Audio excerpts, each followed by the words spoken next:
It'll go further than you think it should. I've said, how many times I've said that, Kyle? Be careful shorting this, even if we're bearish. Longtime fans of the show should be familiar with the lender formerly known as Sue Pullen, and I'm pleased to announce that she's back, fresh off a rebrand and ready to help as Sue Mackey. Sue is a certified mortgage advisor at Fairway Independent Mortgage, an equal housing lender who focuses on finding the right product for you and your needs. She has over 20 years of experience helping thousands of homeowners. Whether it's purchasing, refinancing, or even a reverse mortgage, Sue will help. Sue's licensed in 36 states now, so reach out and let Sue Mackey it happen for you. The best way to reach her is just give her a call at 520-977-7904 or in an email, spullen@fairwaymc.com. Fairway Independent Mortgage has an MLS number of 2289. Sue Mackey has an MLS number of 206048. That email again, spullen@fairwaymc.com, and that phone number is 520-977-7904. Shoot Sue an email and let her know she needs to update that address. Disclaimer time. This is where I tell everyone to lighten up. It's just a podcast. Trading is like that roller coaster at the amusement park. Thrilling, unpredictable, and potentially stomach-churning. What works for one person might leave another clutching their hat in the wind. Our hosts and guests, they're awesome, knowledgeable, full of insights, but we're not financial advisors. So don't rush to make any investment decisions based solely on our banter. Always consult with a professional or do your own research. Plus, let's face it, we like to have fun, laugh, enjoy the trading ride together. It's all in the name of good podcasting fun. So remember, take it easy, don't bet the farm, and keep your seatbelts on at all times. Thank you for listening. Hello, everybody. Welcome to the China Shop, home of the Bandit Traders podcast. My name is Kyle, your humble host. Joining me tonight, I've got Vanta Trading's Baba Yaga and our honorary CEO, Fleri. How's it going, guys? Yo, yo. Wonderful. How you been, Baba? Missed you this morning. Sorry, I was not feeling the best. Yeah, everything okay, though? Look like you're feeling a little chipper today. I'm feeling good, man. I'm feeling good. And Fleri, how you doing? It's been, I think the last time we were supposed to have you on, I think you fell asleep. Yeah, sorry about that. Yeah, right. That's kind of the narrative lately. I just honestly just been working my butt off on both ends. Up early, trying to catch a little bit of the morning market, in working on the new business, and trying to catch a little bit of the open. And yeah, it's just been a bit of a grind. So yeah, I ambitiously was like, oh, okay, Friday night, let's go. Got home, made dinner for the family, hung out for a little bit, and, took a little nap. And next thing you know, it's 5 a.m. Oh, man. I haven't done that in a long time. Yeah. One of those, I'll say I fell asleep, but it was more like I passed out. But Yeah. I mean, the business must be doing well then if it's keeping you going. Yeah, it's been good. This venture's, this is one of hopefully many, and it's been it's been good. We'll just say that. So we thought we were starting with something that was going to be a slow growth, entry into the world that we're going into, and apparently we're good at what we do, because we doubled the sales week over week from us taking over the business, and it hasn't slowed down. So yeah, it's been build the plane while you fly kind of thing, but it's been good. So yeah, could be worse problems, right? Yeah, exactly. First world problem. All right. Well, does anybody have any news? Anything they want to share? No, not too much, man. We'll have to win a poker tournament one of these days. It's been a bit dry, but short of that, life is good. Nothing new. Good to hear. See, as far as the show goes, next week we got Mandy, or at MPX Trader, from if you follow her on Twixer. And thank you, Bear, for setting that one up. Just so everyone knows, I don't have anything planned after that. So if you've got any suggestions for people that we should invite on or back, please send us a message. You can leave it in the comments, or you can email me at chinashopproductions@gmail.com. But all right, I guess maybe we should move on to some of these topics then. So Baba, you suggested a couple of these. I don't know. I kind of like your cost of a greedy ad as being maybe something we look at. Oh, man. Damn. Maybe adding that to the good, bad, and ugly. So I don't know if you want to talk about hitting your stride maybe a little bit. You're kind of teasing a little bit in the intro there. Yeah, I mean, I've appreciated this year so far. Yeah. And I think, I would like to say that so this is a topic inside of a topic maybe, but I'd like to say that, I just got so much clearer on my ability to execute and what matters, and That's really what's made this this year has been better than last year for sure, but the last 2.5 months, maybe.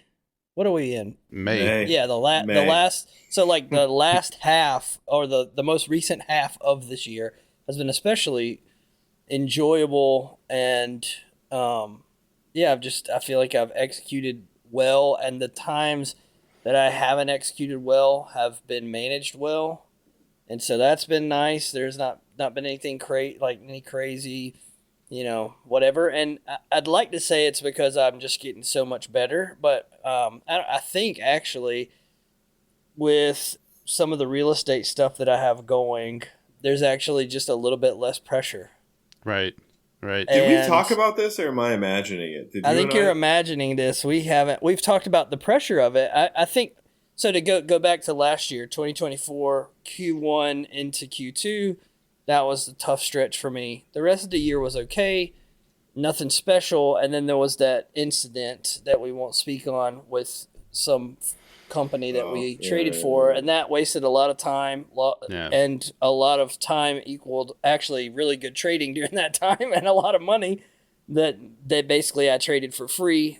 That led to kind of this really big frustration with that whole space, and like it's also a hurricane in the middle of that too.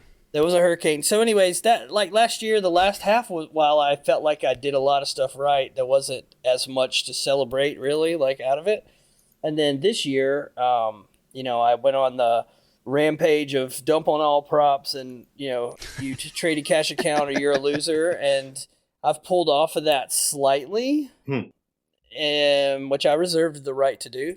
No, we talked about that. With the increase in volatility, it kind of makes sense to hedge a little. So then I can purchase a very inexpensive, margin that way. And that's just a tool. It's just a tool.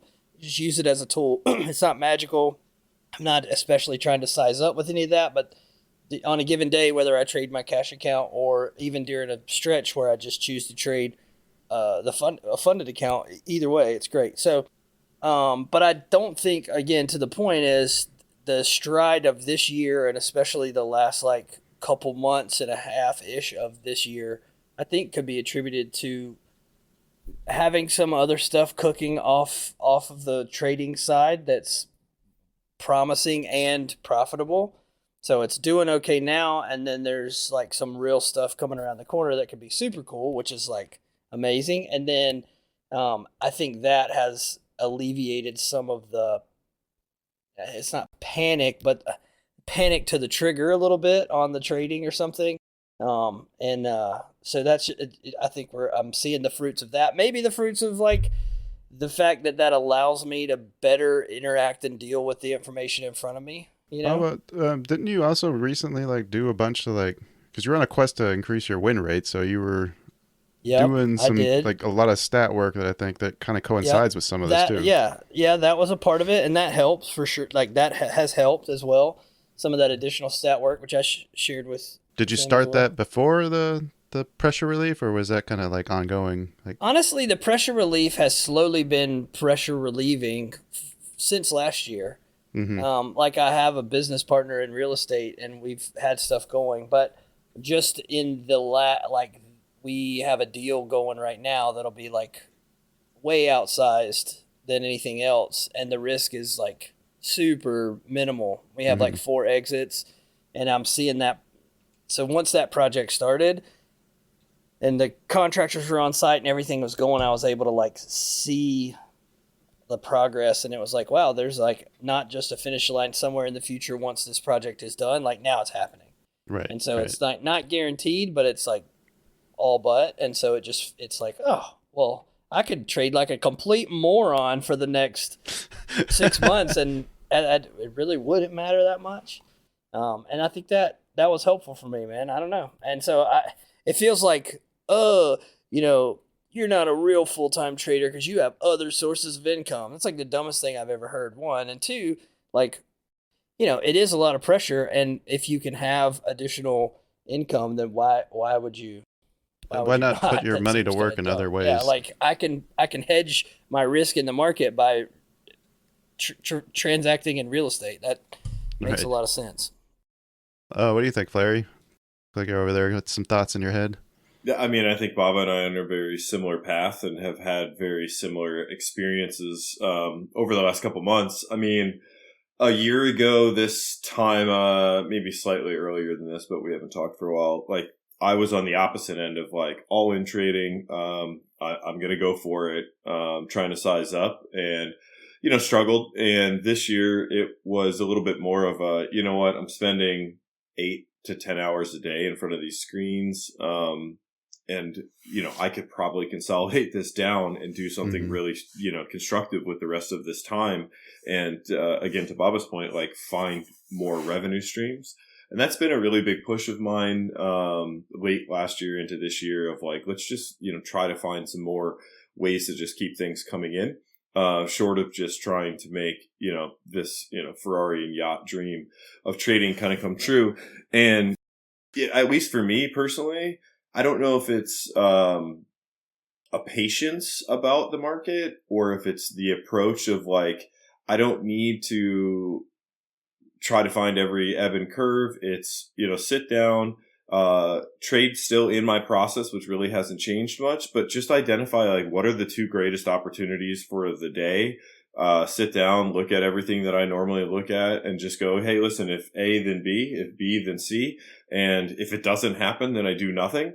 And I have it pretty well mapped out to the point where like, I don't need to kind of like, if it happens, it happens. If I lose, I lose. If I win, I know what the expectation is. And it's been, a really freeing experience. At least to my perspective, it's, in some way being more selective, but also in another way being like, less worried about missing an opportunity, probably for all the same reasons that Bob was mentioning is like, I mean, it's one thing if you don't take this trap trader zone, if you don't take this gain loss level, you don't have electricity kind of vibe, like, right. And I'm just being honest, like like Baba, we had this conversation, like when it's trading income or nothing, it's a completely different story than, when trading, is another source of income and, it doesn't necessarily need to be everything and you feel like you have like where is the trade today, there has to be one, I need one, and that has for whatever reason has really been beneficial to me. I've also relatively expanded my viewpoint of the market, like literally for the most part trading like the opening range at times if it's been good, but it hasn't really been great over the last several weeks, but like hourly and above. I've been chatting about this, since 20,300, which we are almost back to, an idea that we would be going lower. So it's just been the volatility expansion I was ready for and felt really prepared for and capitalized on really well. The low RVol over the last, like, I'll call it week and a half, 2 weeks, has been a major shift. And, for the most part, sat out, a chunk of it because I'm not interested in trading, the like 400 point range that we've been trading when we were trading a 3,000 point range. It was too big of an adjustment too quick, I think. But it looks like it's expanding. We're outside that range now. I'd be shocked to see us not drop back into it and sit somewhere between like 19.6 and 17 for like a couple months. Right. But we'll see what happens. I think we're in that stage of the market. But yeah, I mean, back to the point, like it's one, using different instruments, really leaning into options so that I don't have to babysit trades and worry about whether or not, the broker is going to call because I wasn't watching and we're, right. 1,200 points away from where the trade started, which was a thing, 3 weeks ago. And really looking at like single name stocks, like getting back into like the crypto market was down, especially in some of the like, whatever you want to call them, mid caps, not shit coins, but like mid caps, and really taking some positional trades and like a little bit of a different viewpoint on some of the ways that I deploy capital. And it's not just, NQ daily slaying. Right. Yeah. And it's been good. It's all the same skill set, really the same process, but a little bit of a different, view on how I look to capitalize on my skill set in trading, to continue to have money come in from it. So. Kind of sounds a little bit like what I was planning on talking about today, which is kind of like the idea of less is more. For sure. And like I've been feeling kind of bad actually because I've just been abandoning Baba and everybody there in the mornings when 30 minutes goes by and like everything that I've mapped out for the day has already happened and I've got no more trades to make. Like I don't want to sit there anymore. And I finally got to the point now where I just, you know what, I'm not going to sit there. I'm going to get up and I'm going to go do something else because if I sit there, then I'm going to do something dumb. Yeah, 100%. Well, I mean, I think one of the shifts has been you mentioned it, Fleri, is that if you come into the day thinking like, I'm going to look for this trade, like I'm going to look for a trade, I got to make a few trades, or even just the preemptive thoughts of like, the expectation is to sit down and the market is going to provide. Like I sat for, I don't know how long on Thursday. I was like, oh boys, I mean, they're going, but it's, enjoy it. I'm not, there was nothing for me, and to be able to just be fine with that. I think it's like a maturing thing a little bit. I think I was more in that place like 2 years ago before I started trying to do this as a gig.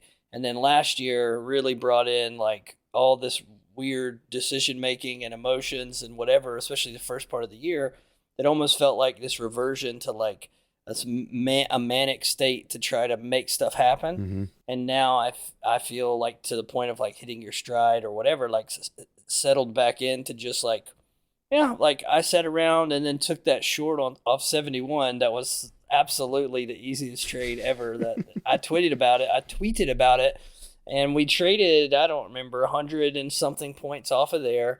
The market rallied back through that and I think chopped around or whatever. But like, that's the other thing. I do all this work to have a plan for what I expect to unfold. Mm-hmm. And then I try to almost hold that so loosely that it almost doesn't matter. Like it almost doesn't matter. Meaning I'm going to take that when we tag that hourly up there, I'm going to take that. If we can get that far extended, I'm going to take that short. That doesn't mean that I believe or even have to think that the market is going to be the high of day or that that's going to be the kick point for the next 600 points down. Maybe. Mm-hmm. Like I'll leave one on to find out. But I'll also be fine if I just get, my first batch of targets, my next batch of targets. And then after that, I can actually honestly say, like, I don't really care. Like whatever happens, it happens. That was similar to, was that Thursday or Wednesday that happened? And then there was another trade where I had sat around, not done a lot. Was it our morning short? 'Cause I think that one ended up walking back on us. Yeah, it was yesterday after lunch. The trade topped off shortly after we got off stream at like 10:45 or something. I shorted at like 11:15, 11:20. My entry was 21,002 and 3/4, which was like damn close to the nut high. Wait, 21,000. Tell me we didn't trade 20,000. Okay. Sorry, like, 20,000. 20,000. I know I haven't been watching the market that closely, but I'm pretty sure we're not at 20,102 and 3/4. I took that with a batch of contracts. I wanted to trade back to 20,020. So that historic cluster of RTH Delta was my ultimate target for that. So I scaled everything to there. Had one left. This is transitioning now to. Well, hold on. We'll stop. So that was a great trade. Yeah. Like that made my day. I was like, whoa. I sat around all Thursday and didn't do anything, and then bang this sucker out. And we're down. The screenshot is we had traded through. I had one left, and we were trading 19,940, and my trade was on from 20,102, and I was like, oh man, I mean, this is amazing. And then I had this stupid thought of how much I could add and still be so far away from where we were, and if we could trade down and tag whatever that swing low was. That was like the 70s maybe or something, 40s or 60s. I don't remember. We'll talk about how that worked out later. But the point is being able to just be like, I mean, whatever. And then you see something really clean and it's a bigger time frame level that you're thinking that it's easy to look back at times when you thought, if we get to that, man, I want to transact there. And then you fart around or screw around or you don't pay attention to it or you take stupid trades. And then when the time comes to take the trade that you really know would be great or at least easy, or at least you would feel good looking back at it, even if you lost it. Yeah. And you've already taken a few stops and your mental is kind of like your capital in your brain. Like you've made too many decisions already. And so that was such a good, it's just those kind of things. I have been doing those kind of things. And again, I don't think it's because I'm a better trader or I have some new special process. Yes, I have a little more data, some expectancy stuff, some expectations of where we should go. But I think it really comes down to being okay if that never hits and you just sit there and so what? Like, who cares? Yeah. Being okay with not doing anything, I think, is the... Well, and then I started creeping in with some really crappy early trades, which you talked about last week. And so, okay, what can I do to clean those up? Well, I still sometimes, some days I'll sit down and want to transact early in the trading day. Within especially depending on where we open, I may want to be a part of inside the first minute. I want to get something positioned. Mm-hmm. That happens, right? Yep. But that's still, even if that's my mindset, that trade still I still have to be mindful to qualify that entry and not just think, I know I'm pretty sure I'm right on what's fixing to happen, however they work it out. So I'll just go ahead and get something in. That's a really, really bad way to do it. So. I'd say I kind of struggle with that too, like the wanting to get into something immediately. And I think what finally got me out of that was thinking back with like Fleri, what you talked about with the kid when we had him on. And you talked about just having a process, like whatever your process is, just make sure it's the same goddamn thing so we can actually like tell if, you're actually doing anything that has edge or making progress. Like that's what I think got me off of that, was being able to approach it in a systematic way. Like, I'm not going to take a trade unless this happens. And then if this happens, then I'll take the trade and I'm going to collect the data on it. And I went back and looked at the data and saw that the trade was shit. So it's time to cut it out. One, I was able to get myself out of that because I got data that says stop taking this stupid trade. If anything, actually fade it. And I don't know. I just feel like that was the biggest help for getting me out of that mindset, or that wanting to do something quickly without really, I guess, like having it well thought out. Well, yeah, it's measures of efficiency, right? So I'm not saying that like everything was terrible and now everything's great and I'm awesome. Right. In the first quarter of 2024, it was almost everything was terrible. It was pretty tough. It was a tough road to walk for a couple months there. What I'm saying is at this point in the game, there's little things you adjust that I think really eke out some more edge, that it's like you really notice it, because not a lot is changing under the hood, right? And so it's like these little things that you change or you continue to work on, and you see a little progress, and it's very, very, very it's like a high performance engine. Make little tweaks to squeeze out a little bit more. You're about to say something. Yeah, just so what I would add to this is, I think there's some level of maturity in the process too. Like you mentioned, the need to want to get into a trade like in the first couple minutes. Like I feel like one of the things that I've done really well over the last little bit is just like notice, whatever if you want to call it a regime change or whatever, which is like a cool way to say like the market's just being different, right? We went from high vol to low vol.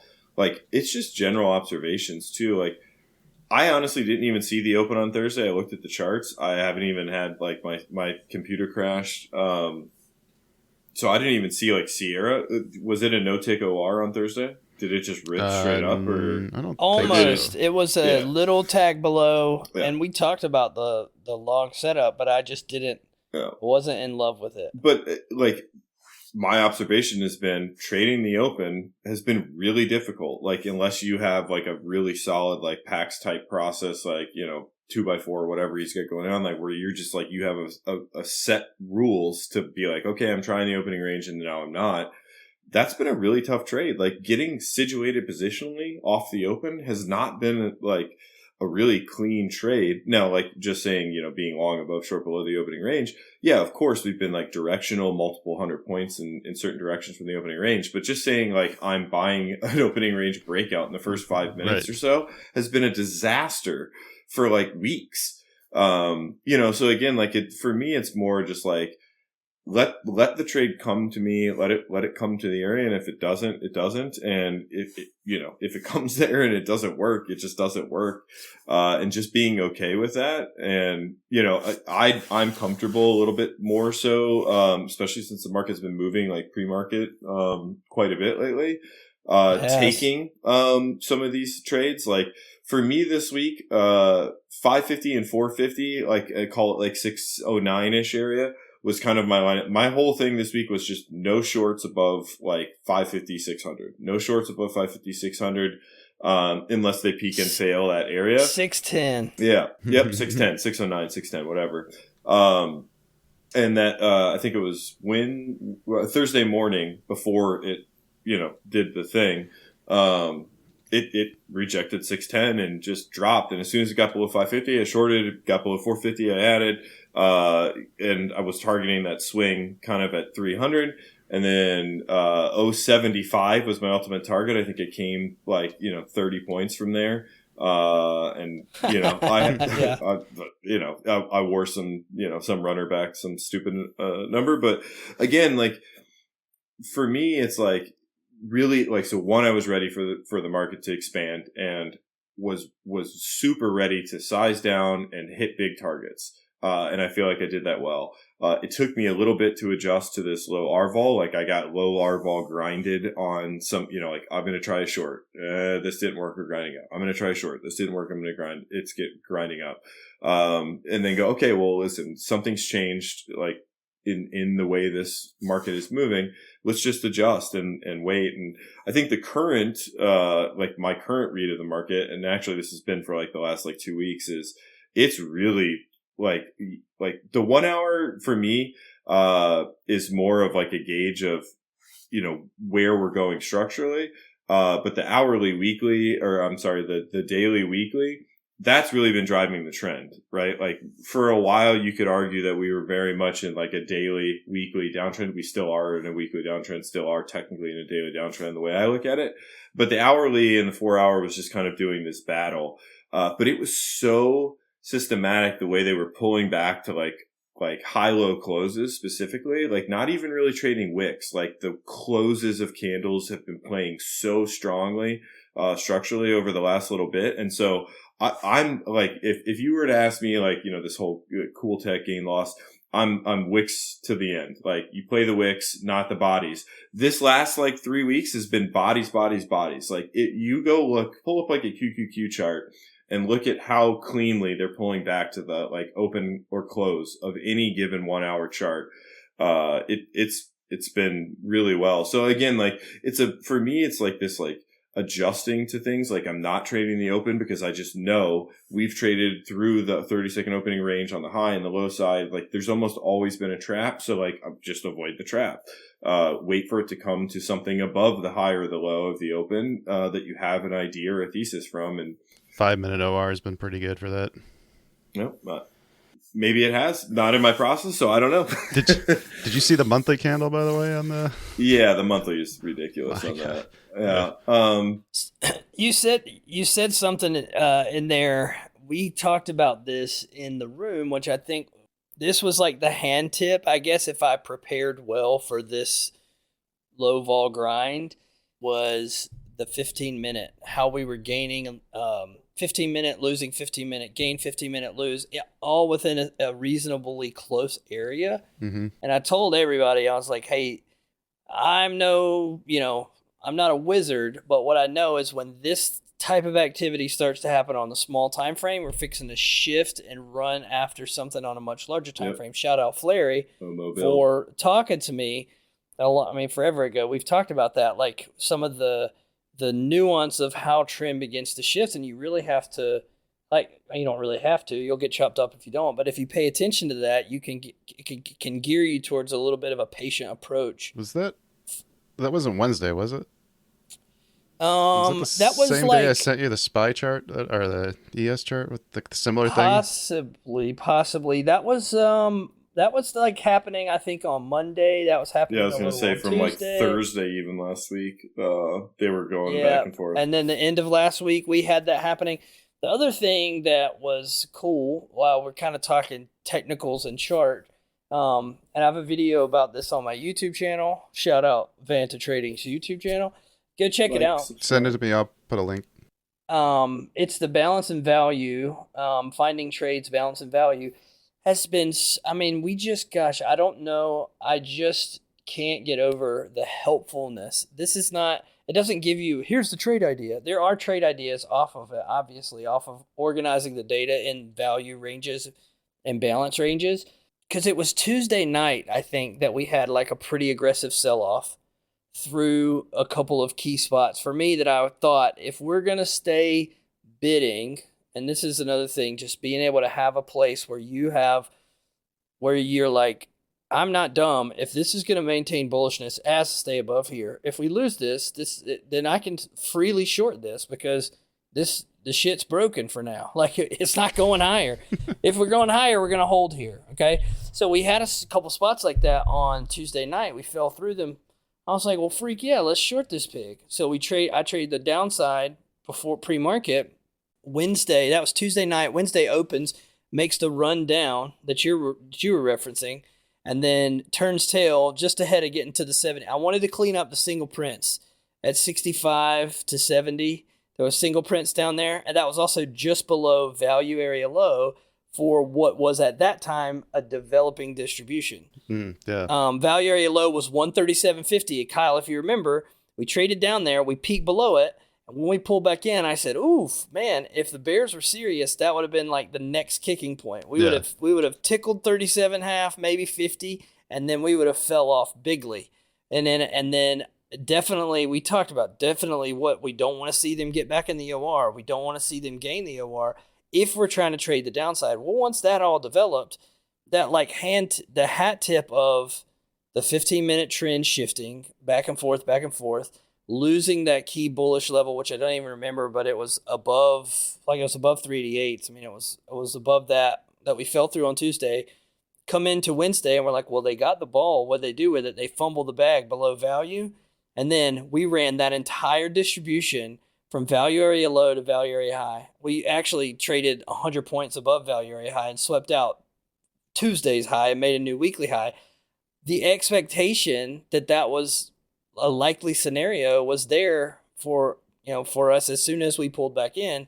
I still didn't love the long side being below, some other stuff. So I just, or maybe I did take the longs that day. I'd have to go back and look. But the point is that work just really clues you into like the same way you hear Pax, shout out Pax, talk about his quarterly pivots and his daily targets and all that. And he's like, above this, I'm long, below this, I'm short. And it's just matter of fact. And it doesn't matter if it works for you, but it works for him. And that's kind of the same thing. Like we had the same thing happen to a lesser extent. We had that same thing happen on Thursday when we were, the reason I took that short up there where I took it. And then when we fell up below 20,005, it was the same kind of thing. Below there, we should just be able to unwind this. Now it was a little bit of a bounce back up into it and come back out because that was another distribution above, right? The same way that this morning, looking back, I was not feeling the best. We stayed inside of value for the prior distribution, 20,005. Mm-hmm. We couldn't even get below it at the open. I don't know if it was a no-tick OR. I don't remember, but we couldn't get below it at the open. Whatever pullback we had, it was below the open in range. I can see now, but if we're bearish, if we're gonna really walk this whole thing back, it's got to get below there. It can get below there.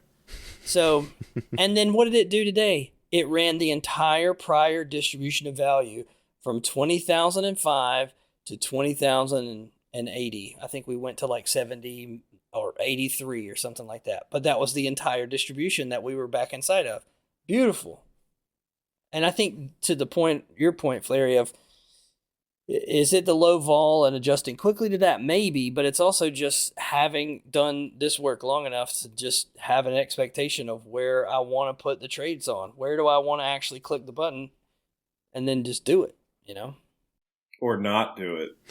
Or not do or it. not do it. Like no shorts. Where no do I shorts don't wanna above do- yeah. 19.6. Just Dude, stop. I love the phrase. And we used to do this every day. What's that? We used to have and we'll get back into it. Because mentally I still have that and it's still written down. But you should just a line where if they lose above this, it's just foolish to sell. Yep, just not going to do it. Right. It's gonna have to go up a time frame and get something else before I'll sell it, or vice versa. Like, just don't try to long below this. Like, we break balance area low. Right. If there's one close, just stop catching the knife. let it go. Yeah. Mm. So either short it or just leave it alone and be okay missing it. Also, why I didn't want to mess with Thursday's low, down in there on the open. History isn't just boring names and dates. It's weird, messy, and full of what were they thinking moments. The Buck Starts Here dives into the financial fiascos, questionable deals, and outright chaos that helped build America, $1 at a time. We mix in serious history from a fresh perspective, real, deep dives into the numbers and the moments that shaped the country, without the boring lecture. From presidential blunders to almost states, and the time an international war almost started over a pig, we break down the key events that made, and nearly broke, the nation. It's the fascinating, untold history you won't find in the textbooks. Subscribe to the Buck Starts Here podcast for a deeper look at presidential history that's anything but dull. Longtime fans of the show should be familiar with the lender formerly known as Sue Pullen, and I'm pleased to announce that she's back, fresh off a rebrand and ready to help as Sue Mackey. Sue is a certified mortgage advisor at Fairway Independent Mortgage, an equal housing lender who focuses on finding the right product for you and your needs. She has over 20 years of experience helping thousands of homeowners. Whether it's purchasing, refinancing, or even a reverse mortgage, Sue will help. Sue's licensed in 36 states now, so reach out and let Sue Mackey it happen for you. The best way to reach her is just give her a call at 520-977-7904 or in an email, spullen@fairwaymc.com. Fairway Independent Mortgage has an MLS number of 2289. Sue Mackey has an MLS number of 206048. That email again, spullen@fairwaymc.com. And that phone number is 520-977-7904. Shoot Sue an email and let her know she needs to update that address. Hey, listen, I get it. We broke below that multi-day balance, up, call it 300 to 600 or whatever it was doing up there. And we broke below it, well below it, before the open. And when they reclaim it or on the open, you want to get long? Yeah, I ain't longing down there. I'm just not. And listen, there might be a setup for whatever you guys are doing or whatever, but it just wasn't for me. I like it. If anything, I would have loved to see him pop up, re-offer it, and come back down. But I also, again, watching this market, retrace. I knew once they kind of got back up in there, I was like, I don't want anything to do with this because now they're back in there. And if I'm wrong, this thing's going to be at 19.6 and breaking out. And that 19.6 level, when that goes, I knew that thing was going. Isn't it something though? Isn't it something? To just, we trade, I'm in there with people. There's people who use completely different methodology than I do to define whether they'll be bullish or bearish, take longs or shorts. Completely different. And it's much more fluid, meaning they can zig and zag with it. I do a little more zigging and zagging than I used to, but it's in alignment with some statistical stuff that I've worked on, right? So that's cool. But just across the board, at least until this rip, we'll have to see how this next week develops. I would just be way more inclined to take a downside trade, a short, and to sell with a breakdown than I would to try to dig for a long. Yeah. And I told everybody that means I'm going to miss the first big part of the leg up, and I'm okay with that. Other guys in the room were long as balls on Thursday, big longs, and that's fine. And they made bank, and I'm so glad that they did. Good for them. I waited until 20,005 or whatever, and then sold it off. Which is Listen, there's one thing I know I'm not 100%, and that's a breakout or breakdown trader. No? Like, I don't take the break of an edge of something to the top or a breakdown from the bottom of something, for a short. And listen, look, I knew enough not to short above 19.6, but I don't have a real decent way unless it breaks, comes back and tags something, which it didn't really do. To find a long, and I certainly don't have a way to find it from 19.1 back through 20. At least not relatively. I could show you how a few people got in, but yeah, it's one of those things where it's like, listen, I love the longs up here. Like, it's a breakout of a balance that's basically from 19.6 is like the close of the Trump tariff day, right? Whatever they're calling that, Independence Day or whatever. Liberation Day. And you got 17 is like the lowest close. In my opinion, that was the tradable range, and it was super tradable. There was lots of great opportunities on really all different time frames in that, call it 2,500 point range or whatever. But near the top, I'm only interested in shorting against structure against the top. I'm not interested in popping and then pulling back 100 points and then, hoping to situate myself for a breakout above 9,600. But I would have been really interested in longing, somewhere there was a bunch of structure 075, the 18.9-ish areas, things there was a lot of good, trend starty, lower time frame trend starty structure, high 18,000s that I would have been interested in longing for a move back up in, to, whatever was that last late week to early week range and up through 9,600. But, longing a breakout I'm just not longing up here. And it seems weird to say up here, but Aren't you more of a short trader anyway? Aren't you more comfortable shorting in general? I prefer the short side for sure. I just think it happens faster. And, yep. So fast, man. Again, the low vol grind is hard too, because there's really no, if you miss it, there's not a lot of opportunities to get back in. They're sketchier when you do. And the counter side rotations, on the short side, when it's grinding up, are painful, right? So it's hard on that side of it too. But, listen, when you were shorting this market over the last month, you had to be prepared for 150, 200 point, sometimes counter rotations. Right. That if you were sized up, it was brutal. And I tell you, yeah. And it'll go further than you think it should. I've said, how many times I've said that, Kyle? Be careful shorting this, even if we're bearish. Yeah, you really had to be positioned well, and I think again, as we evolve into this, is it a bear market rally? Is it, the bear market's over? Look at this monthly candle. I think the market's lost a little bit of that emotion. It's still very headline driven. But for me, the trade right now is to see what the market does with this tariff range. Again, 19.6 to 17, and just wait. This trade right here, Thursday, Friday, and then where we currently are, going to open next week, that's not the sweet spot for me. There's some better shorts, slightly higher, in my opinion, that might set up for that move back into range. But, again, 19.6, what do they do there? If they get back in and wait to see what the market does above this tariff range, and then reevaluate and rebuild a strategy based on whatever the new range they might build above that tariff range and what that looks like. But I mean, you look left and we're there, we're testing it. There's not a lot, for sellers to sort of quote unquote defend, from a swing high, or swing low perspective, gained or lost levels, hold zones, whatever you want to call it. It needs to kind of digest whatever this is. Are bulls truly going to step in, and is this not a bear market rally? Or do bears step in and push us back down into range? But the easier trade is waiting to see what they do right. when they pull back into 9,600 or something like that.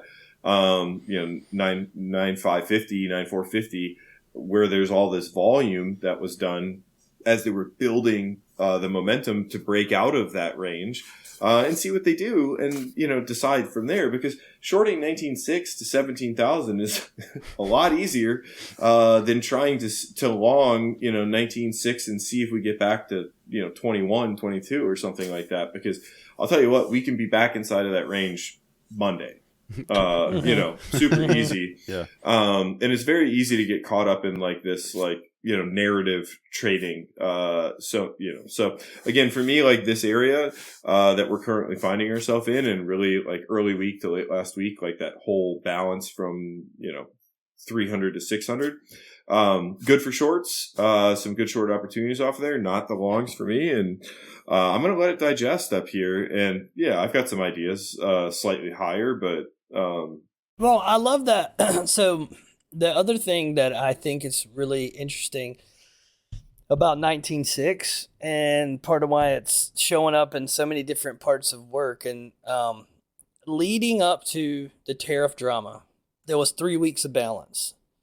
If you go out to a weekly chart and do weekly TPO or weekly volume profile work, or however you define it, but for me, there was 3 weeks of balance. And then we broke out of balance. So, and breaking out of balance meant that we did not overlap value the breakdown week to the week prior. Right. So then that caps that 3 week range as a distribution with a balance low, balance high, value low, value high, value mid. So those are the levels that come from a distribution, according to me. Well, 19.6 is the low of value for that 3 week distribution. So, yes, on a smaller time frame, on some smaller time frame, you could probably justify being real heavy short up into 19.6 for whatever reason. But the awareness of, hey, above 19.6, where do we go? That distribution, the value of that is from 19.6 to 20,430. Mm-hmm. And we know how we move through value. Now, we also know that if we can't get to the other side of that range and escape, then we fall back into what is currently a 5 week range, a developing 5 weeks of overlapping value, which would be very not ideal for the buyers who have created this. What we need to do from this mode of work is we need to actually get a week out of this, completely out of this developing range that doesn't overlap, close this range off, then go back and test the high of the value of this range, and that's where the decision will happen. So the decision point at the closest to where I could really change my perspective is still a week away. Right. Does that make sense? Yeah. So it's very, very systematic. I got super bearish when we left the 3 weeks of balance and broke out the low. And now that we're back inside that range, I'm short term, I'm okay with longs.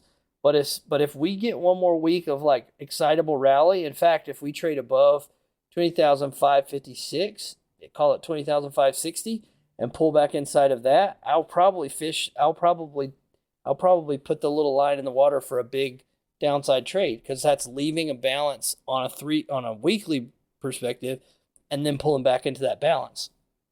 So that's a little nugget of what's in my mind going forward. What's in Baba's mind? But I think you got to have, you got to get out on the weekly, get out on the daily, and really get your feet, and be able to say those things. And whether I don't know, whether the proof is there in your pudding, quote unquote, you got to be able to have something that you can tether yourself to give you some perspective and clarity on what is likely and reasonable. And I love that. I mean, it's also important to realize where we came from too here and what the ranges look like. They're massive. Yeah. I mean, we're literally talking about a 3,000 point range from where we are to the low. And honestly, from where we came from at the all-time high, we're still we haven't gained shit on the weekly. No, we lost the weekly, in all major markets on all major individual names. We could go to 20,900, 21,000, 20,900, 20,960, and we're close enough to the round number, even to trade up into the what we actually lost, that balance, 21,000 and some change. And all that we would be doing is testing what we lost, and we could be like back down, again from like 21 down, testing this 19.6, and then everyone's going to be saying, "Oh, here we go, we bid it." And yeah, maybe we do, maybe we don't, but like that's the next big, like for me, that's the next big opportunity. Like a short from like 29 to 29, 20,900 to like maybe 21,000-ish in that area. And we're basically just testing what we lost on the weekly.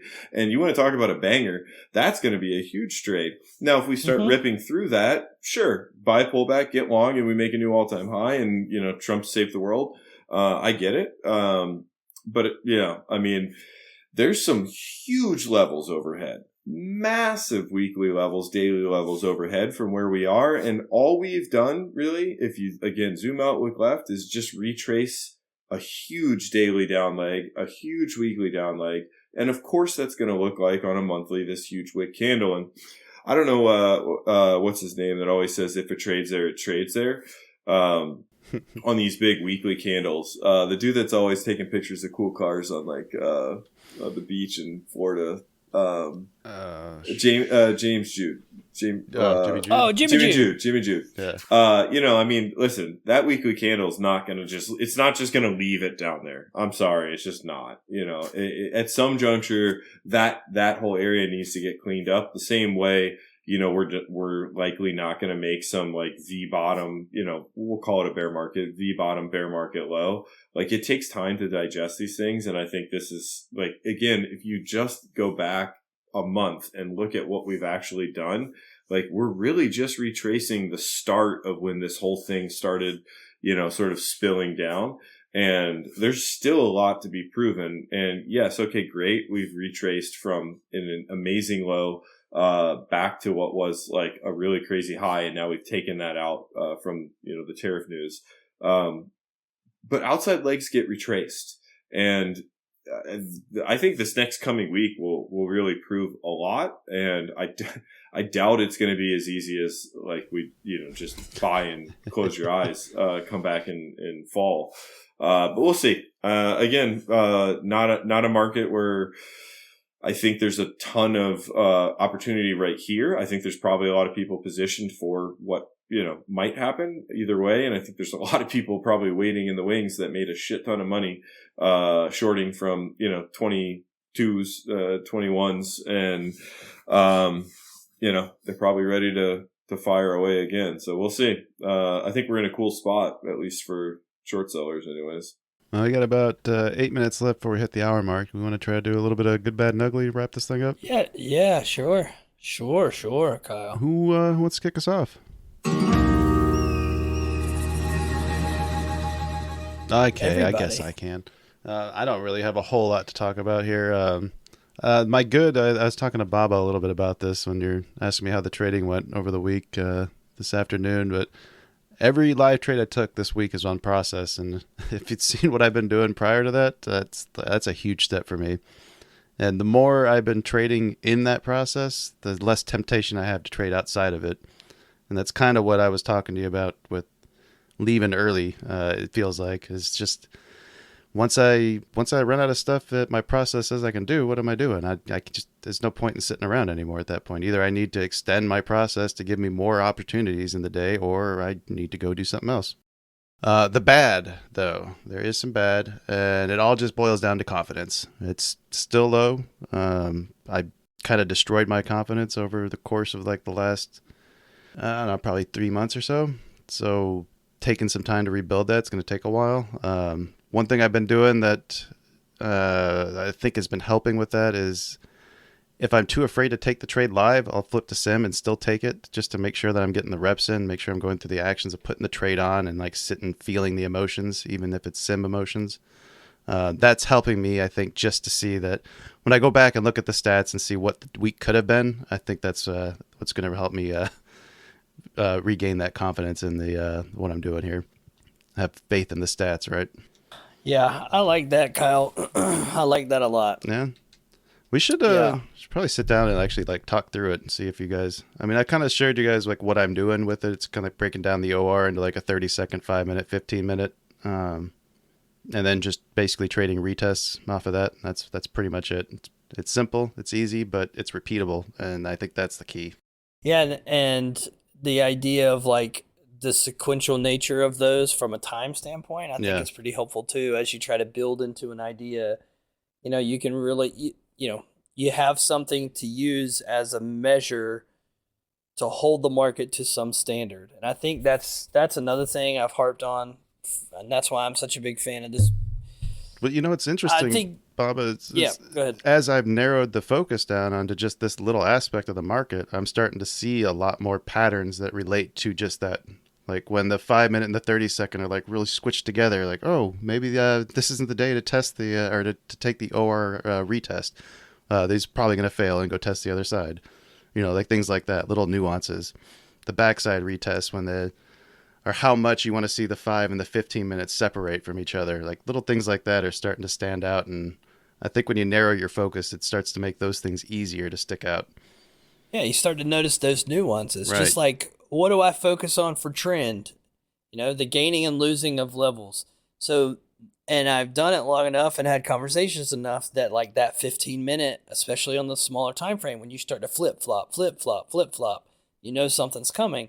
Same thing for your work as you're developing through it. You'll notice these nuances that would be difficult to teach, I think, like to tell somebody, oh, and by the way, you can say it, but they're not going to get it until they see it. I'm not going to trade the OR breakout anymore, but if I watch it fail on both sides, I'm not going to take the 5 minute OR retest or breakout. Or how about the fact that the idea, just the simple idea of the number of trips to the OR, right. That probably saves me more money than anything else. Mm-hmm. If we have Swipe or No Swiping, to shout out a child's TV show, has swiped like 3-4 times, dude, I'm out, bro. It's gonna be someone else's day.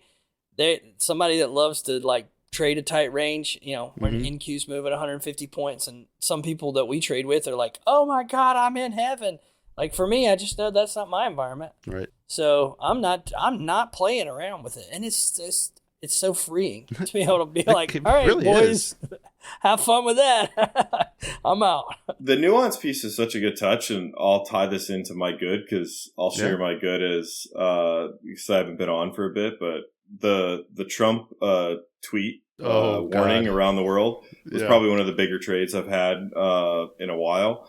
And when he says buy it, bro, dude, that was insane. But can you believe that happened? That was the topic I had for you when you were supposed to show up that day. Yeah. It was the day I fell asleep on, and I apologize. I really wanted to talk about that trade. but the nuance piece, like what you're saying is, so like I had purposely not been trading the OR mainly because at that time, dude, we were going like 200 points above the OR and then 500-600 points below it kind of thing. And that day was the first day that they ripped above the OR, like 200, 300 points, whatever it was, came back and they held the 30-second OR for the first time in a while. And dude, anybody who's following anything I'm talking about in any discourse, I was nothing but shorts for the better part of like 3 weeks leading up to that. From like the time I tweeted when we lost 20,300, I was nothing but selling rips. That was the very first long I took. And I still wasn't even comfortable taking it in futures. I bought a bunch of like options for some cluster levels that I had like way, way, way up. And I bought them and was like, all right, guys, I got to go do some other things. Like this is, it's a long shot, but it is what it is. Like I'm targeting this. Like I haven't seen them hold the opening range from a 30-second perspective in weeks on a retest, and they did it, and we'll see what happens. I don't know, but I'm just going to take a shot on along. I bought a bunch of calls, like, dude, dumb, like 15 strikes out. Right. And they, like, my phone, I was working, my phone was blowing up in my pocket, and I knew right away, because first of all, I heard the, which was like, I knew, I only have notifications on for Trump. And so I knew something was happening, and I look at it and everyone's like, dude, check the bag. This thing was unbelievable. So I piked it at like 2,200% gains on these things. And they went to like 4,500. So that was, but again, like to tie into your like nuance piece, like my good was, I saw something that was nuanced and I took my first long in weeks. And I, a little bit of opportunity, skill mixed with luck, whatever the saying is, preparation is, whatever. It was a monster. And it was all based off nuance. Like, hey, that's weird. I haven't seen that for a little bit. Yeah, let me go punt along here, in options because my risk is protected. Like I can only lose X, and my upside is, exponential. And, it just was one of those things where you go, oh, wow. This was good. So yeah, that was probably my good. Oh, wow. This was good. Nice, understatement of the year.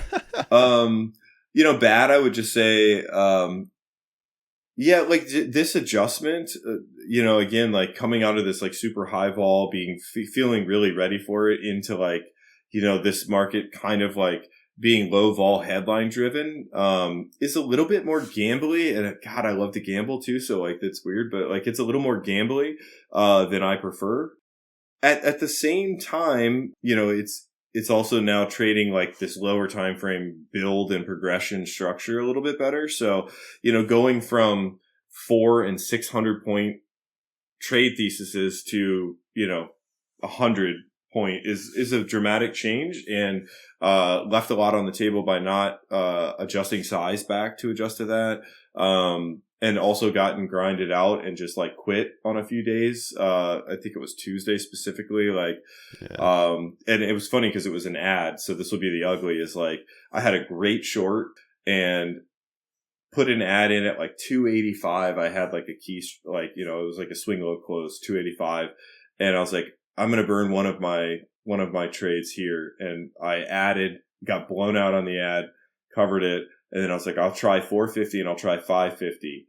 And I quit at 550 because they blew me out at 450. They blew me out at 550.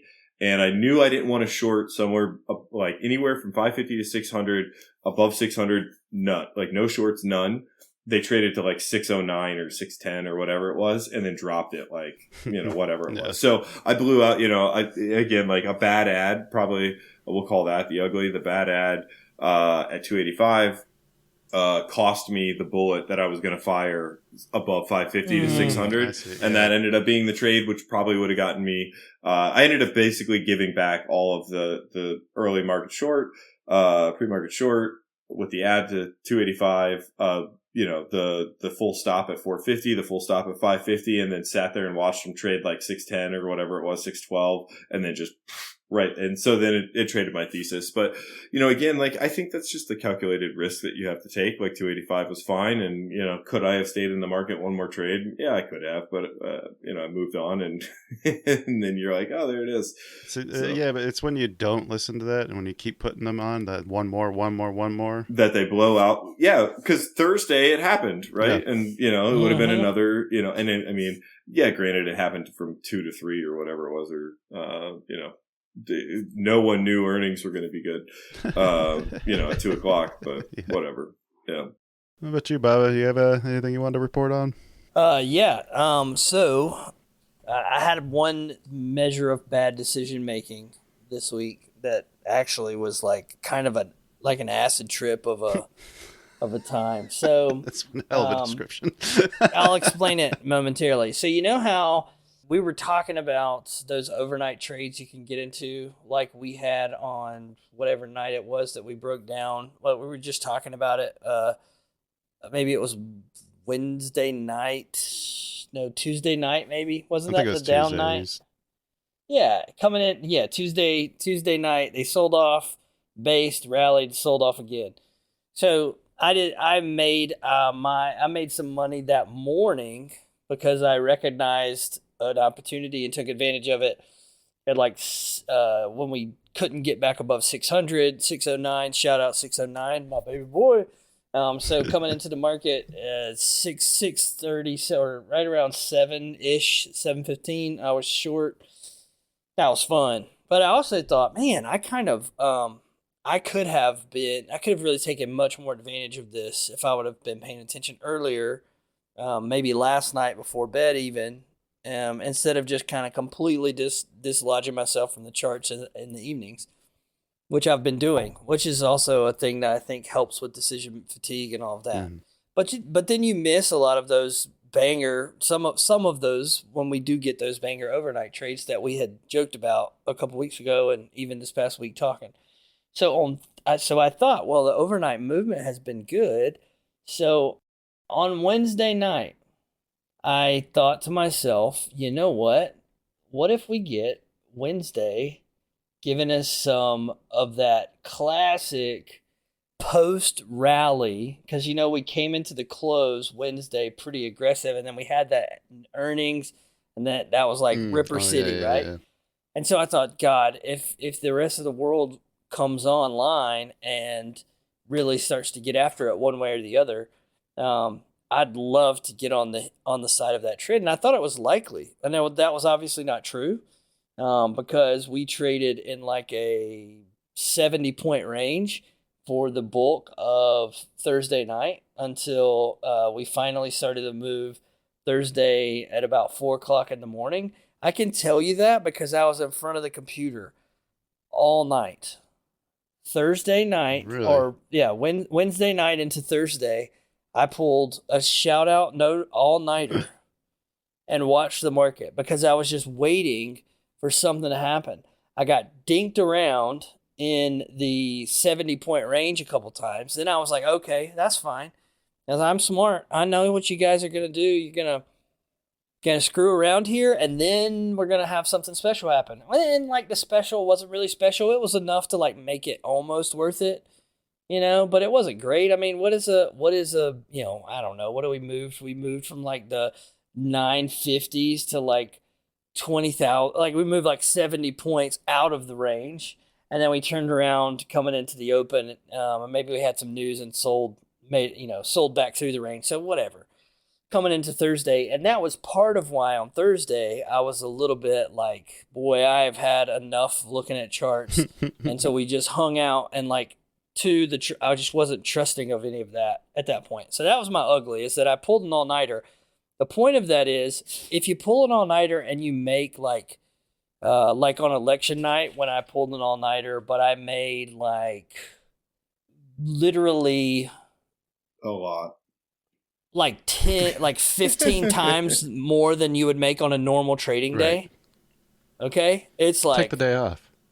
You're like, bro, that all-nighter was so worth it. When you pull an all-nighter on a random day at the 1st of May, and you come away with like 2 pennies to rub together, and you're tired, and you have a whole day ahead of you, and you need to be your best version for the guys that you trade with, and you also need to have something in the tank for your family. Yeah.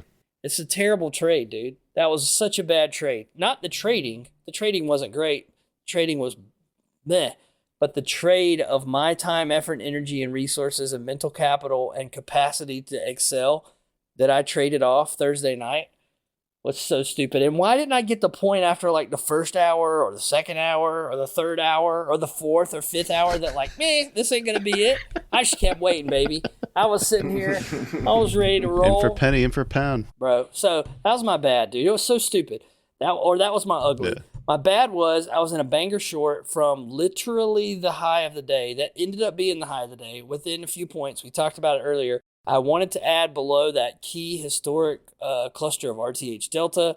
I then was an idiot, and instead of adding at my spot, for whatever reason, I waited, and I was like, we'll wait until we get below X, and then we'll add with some momentum. Wasn't the time to do that. So I added, ran back up, added again. When we ran down, didn't scale any, ran back up, added again, ran down, didn't scale any, because I'm waiting for this big break. Well, they did break it. To your point of your talk a minute ago, Fleri, my idea was right. They did eventually do it, and I fired way too many shots way too often to the point where I was like, freak this, I'm closing this out, because now they're coming back to break even on me while I'm also in a freaking huge position, which could really pay a lot, but the risk of the upside, like I'm not giving anything else back. It was stupid. So I closed it out. I text a person in our room who had messaged me and said, "God, I hope you got part of this downside trade." That's the worst. I'll be watching. That's the worst. And I sent him a screenshot before any ads. Before any ads, I sent him a screenshot. I said, "I'm waiting for a new low. I'm down to 1. I'm waiting for a new low. I don't care. I'm not doing anything else." And then I started thinking, am I being like a little bit of a puss by not sizing up into this since we're below that spot and really turning a normal good day into like, maybe a week maker? Am I missing an opportunity? Am I because I'm trying to like be a little too close to the vest or whatever? And then I realized, no, you're just stupid. You're just too dumb to do math, and you added way too aggressively at the wrong spots. And if I would have added in the spot that I had originally said, well, I don't want to add here, but when we got there, I was too nervous that they were going to break it up from there to add. And that was me acting out of fear instead of a tactical decision making. And it was like, it ended up like the day was whatever, but it could have been, even with all that, it could have been a banger close, because how many people got absolutely molested on that move down? And I was in there from 6 points off the high of the day after staying up all night, and I'm blaming it on being awake all night. So the good was that trade before that was good. The other good was, even though I had a headache and I was not feeling great, I was at the desk I had a migraine this morning. It was bad. It was bad, but only for a short amount of time, because I got in a dark room and took medicine and did my deal, and I was good midday. But I was long, just after that news, with some respectable size for the push up, and that was a good trade. So like in the 8:30 window, basically, to like that 15 minutes, 8:30 to 9:15 or so, that stretch, I made a good lick, and all the while I could like feel my heartbeat in my eyeballs, and I was like, dude, you can't sit at the desk today and keep trading. You're gonna throw up. Oh, dude, you're gonna give yourself a stroke. You're gonna throw up from being sick from a migraine, and you're probably going to end up making stupid decisions. So that was good enough. I could have held it longer all day almost. I guess I'd have had to survive the pullback of the open, but que sera, sera was really good. And there were other good things, but those were the couple highlights. So shout out everybody in this call. Congratulations. Man, it still sounds like a pretty damn good week, man. I mean, okay. So if I'm being super judgmental, it was an okay week that I pulled a great week into just an okay week with just a couple of like silly greatness decisions slip away. But I kind of took greatness, looked at it, kissed it, thought, you're pretty nice, and then I threw it out and took just a regular week. Shit on it. More. Yeah, but it was good, man. Like I'm feeling, I'm thankful. I'm feeling really thankful lately for life and trading and the guys we're trading with, and I'm really enjoying that, and again, like I'm appreciating what we're able to do every day in the market, and that's a good headspace. Well, that's a great mess. I think that's a great thing to end on, Baba. Well done, buddy. Yeah, that's going to do it for today. So join me, please, in thanking Baba and Fleri for their contributions tonight. Do that by clicking on those links in the show notes. Visit Bandit Trading to help support the show. Go to Bandit Traders Podcast. You don't miss an episode. You finish all of that. Catch up on your presidential history with Eric and I on the Buck Starts here. Be back soon with another exciting episode. But until that day, like, share, subscribe, all the things, and have a green week. Peace. Green week.